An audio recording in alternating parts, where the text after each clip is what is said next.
Hi, today we're gonna talk about passion and ambition. Um,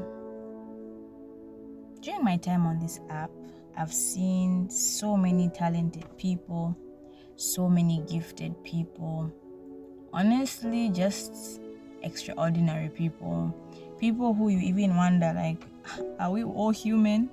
Like, are we all living this human experience? Like, how are you so amazing at what you do? And it just shows you a different light to what it means to crave something. I think a lot of us want things in life, a lot of us aspire for things in life, but there's a different breed of people that I've come to see that are just immaculate in what they do, in how they present. I remember seeing, this one guy playing the violin, and I was like, whoa, I did not know that instrument can sound like that. You see people dance and paint and sing, and wow. But what happens when passion becomes an obsession? What happens when that fine line between loving your craft and obsessing over your crush begins to eat away at your normalcy?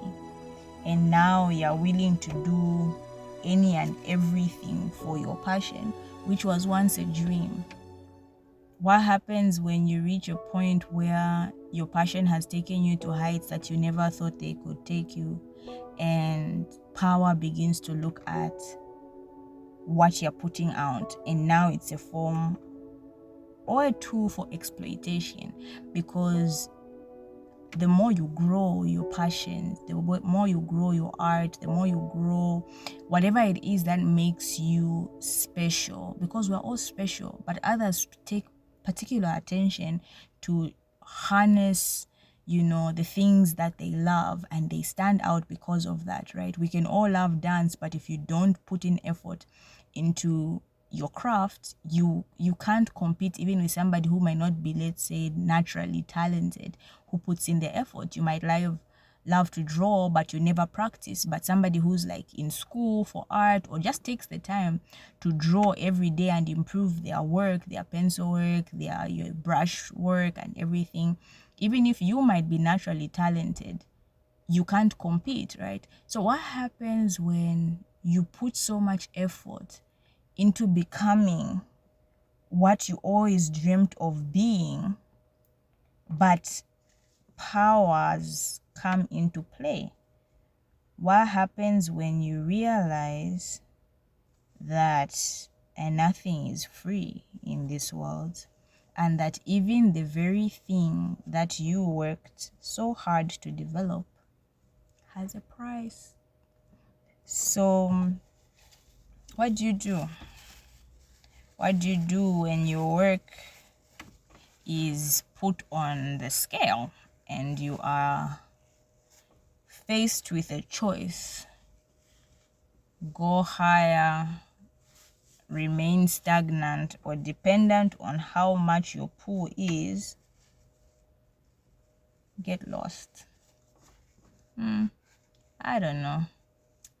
I don't know the answers, but it sure must be painful to put in all that effort and be forced to have a price for that effort.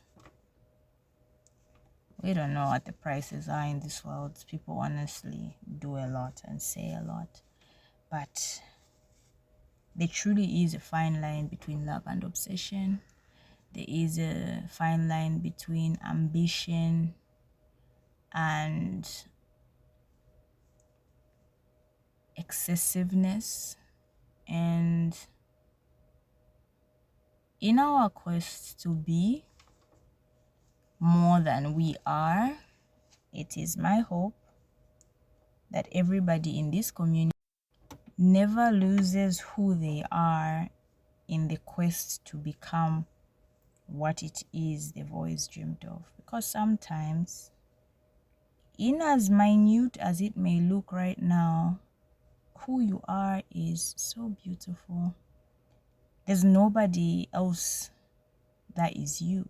And so whatever you have to offer is uniquely yours, and nobody can mimic that, nobody can be that, nobody can present the way that you do. So in whatever your goals and ambitions and aspirations are in this life, never allow yourself to reach a point where you lose yourself to become what it is you are seeking. So even as we start this new year and we have new goals, objectives, visions, dreams, remember yourself in it all. Don't lose you in the process, and be true to yourself. Be true to yourself. Not all that glitters is gold, and not all that appears to be gold is actually a precious metal. Some of it is simply aluminum foil spray painted with gold. So read between the lines and don't forget who you are. All right.